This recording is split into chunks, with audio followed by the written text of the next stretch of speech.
guys, welcome back to Share the Truth, and I am Cher.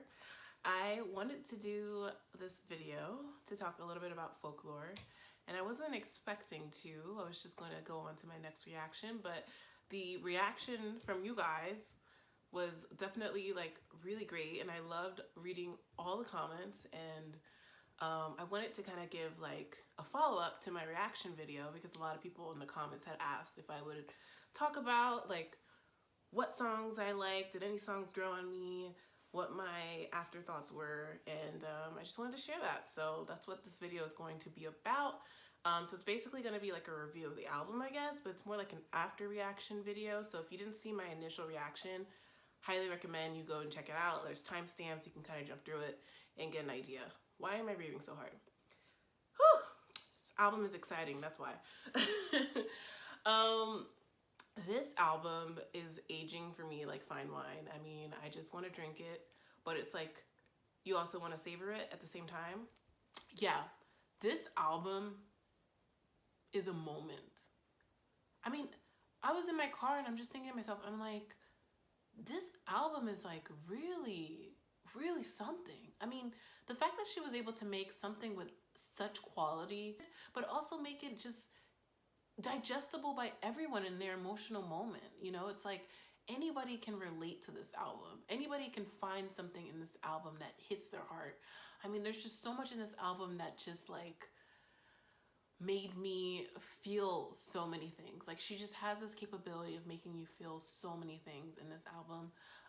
There's a couple things I noticed that I did throughout the reaction that now that the album has sat with me more, like I realized that like, oh, like now I have more of an open mind. Like the comments you guys told me really helped. I read a lot of the stuff that Taylor Swift posted on her Instagram about the album, of how that this is just kind of her spilling her thoughts, like a stream of consciousness. And I really love that. I think that that is something that is really important for people that write. She is pulling from an external view. She is pulling from other people's stories and writing about it in such an impactful and deep way that you would think she was writing about herself. And of course, through the act of writing about other stories, her entire vulnerability and her entire self as a writer comes through regardless. So you don't always have to pull specifically from your own life story. I've been listening to a lot of Tracy Chapman, and Fast Car is a completely made up story, and it's one of her most famous,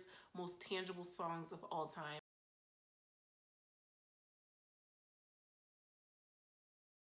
That kind of storytelling capability is seen here in this album.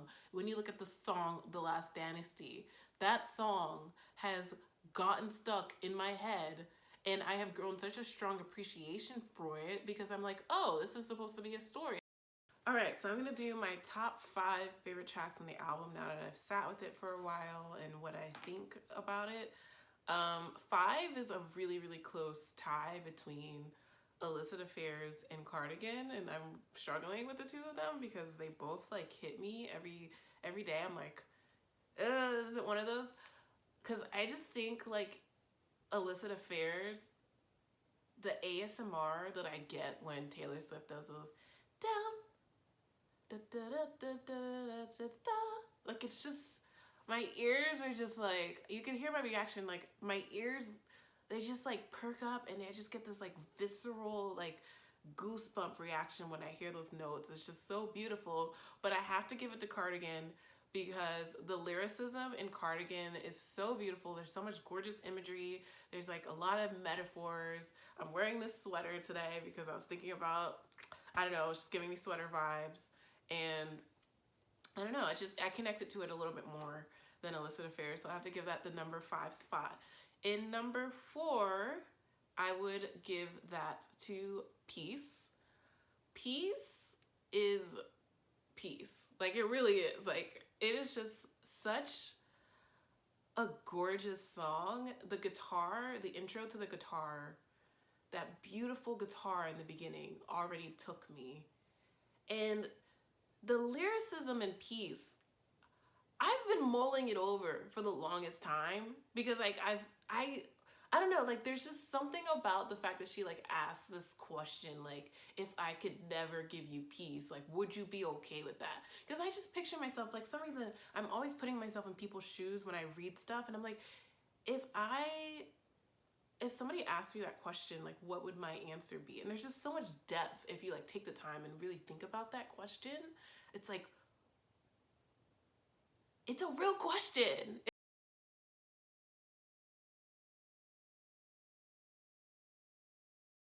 Me, like, yes, I would, to be honest, because I just feel like, I'm like a love conquer all, like, I'm like a love conquer all, hopeless romantic type, and it doesn't work for me, but, I can't help my character. I'm just like, I love you, like, we can make this work, like, don't worry about it, you're not gonna destroy me, and then, like, they destroy me, so, like, we're good. We're not gonna, yeah. But peace, I don't know, peace just takes me. Peace just takes me. I mean, the lyrics in Peace alone are just, like, capture this, like, feeling of intensity in love that just grabs me in such a deep way. Number 3, I don't even want to talk about number 3 because number 3 just bothers me so much, like, and I don't think it would have been 3 until I listened to this album a couple of times, but number 3 is Hoax. Number 3 is Hoax. Hoax is insane. Hoax is insane. Hoax just, Hoax, I don't think I can listen to Hoax. Hoax is too painful for me right now. Like, for real, like, Hoax is so painful for me right now. Like, I just can't. I just cannot. My only one, my smoking gun, my eclipsed sun. This has broken me down. My twisted knife, my sleepless night, my windless fight. This has frozen my ground. Stood on the cliffside screaming, give me a reason. Your faithless love, the only hoax I believe in. Wow. Your faithless love is the only hoax I believe in. Wow. I just, I can't anymore. I really can't listen to it because it just brings me back to, like, I don't know. It just makes me remember, like, a situation that I thought I was completely over. It's not okay that I'm not, because, like, I didn't want to think about it anymore and I thought I was over it. And, like, this song just, like, it just, like, reminds me of, like, y'all know. If you know, you know. But there's just this, like,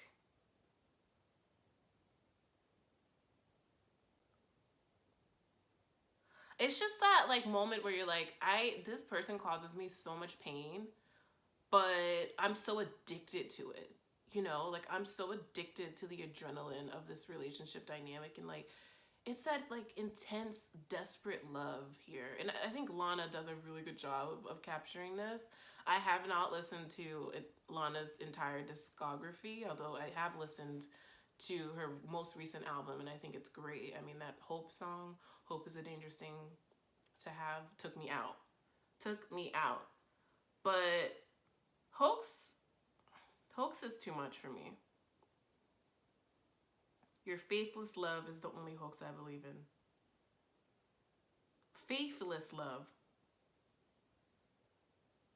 So, despite her knowing that the love is faithless, that's the only thing she wants to believe in. And that just describes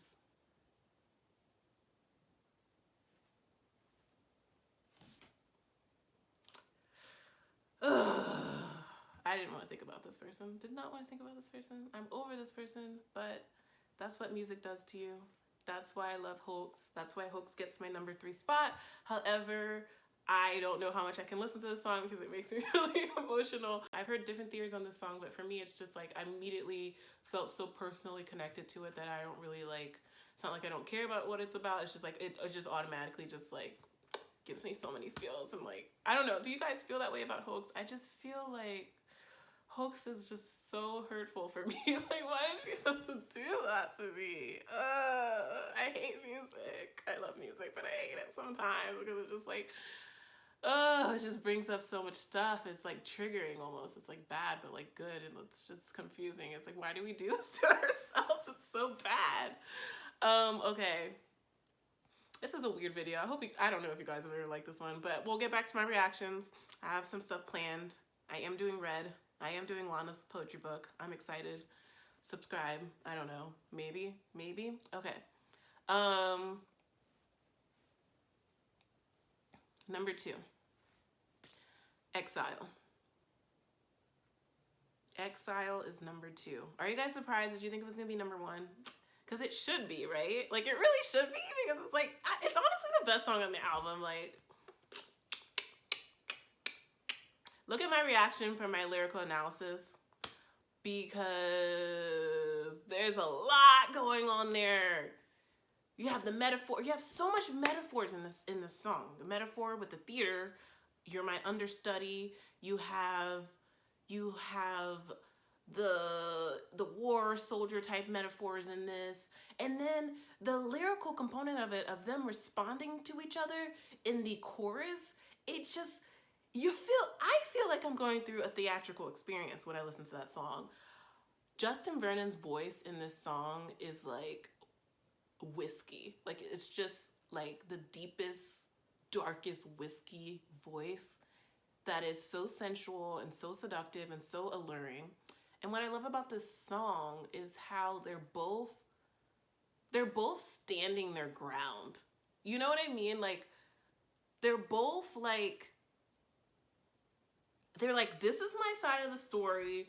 You didn't get it. He's like, I didn't see anything. She's like, I gave you all the signs and nobody's budging here. But there's this pain, and then there's this heartbreak that's emerging between the two of them, and it just breaks your heart because you can just feel the love that's happening between the two of them. And when I say the two of them, I'm talking about characters, because I'm hearing the song, this is a story that's being told here, and these two people, they obviously desperately love each other, but they've both reached their breaking point, and they're kind of expressing it in the song, and it's so powerful. It's just, and then the harmonies come in, and you're just like, I cannot with Exile. I cannot with Exile. I cannot with Exile. Exile? No. What else? Number 1. What is number 1?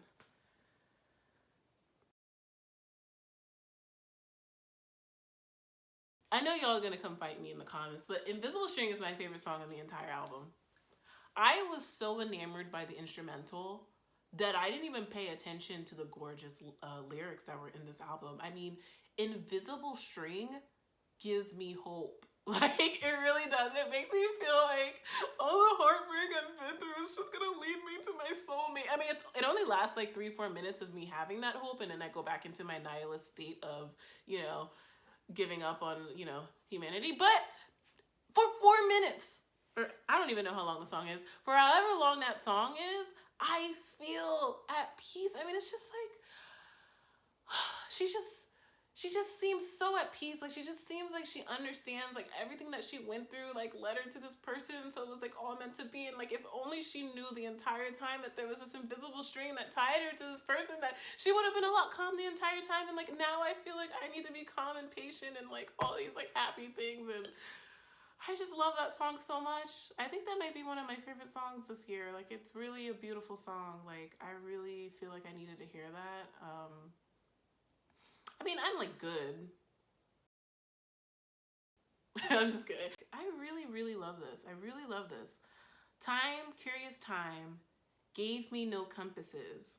So gave me no compasses, gave me no direction, gave me no signs. Were there clues I didn't see?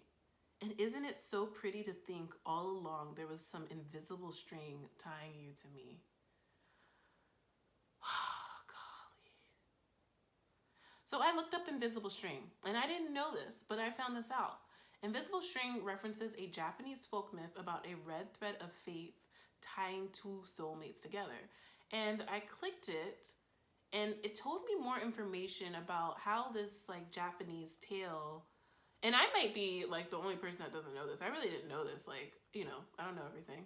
But it's like a legend that explains that you have you're already connected to someone the moment that you are born, but you have to go through all these things. Two people are connected in this way or bound together by fate itself. Sooner or later, they are destined to meet no matter how far apart they live or how much their life circumstances differ. And what happens, that encounter is certain to profoundly affect both of them. Let's talk about a couple of the other tracks that I didn't mention. The One is a bop. That's all I have to say. That is like probably the most high tempo song, which is saying a lot because it's not that fast, but comparative to the rest of the album, it's kind of the song I sway to. It's like, but wouldn't it be fun if you were the one? Yeah.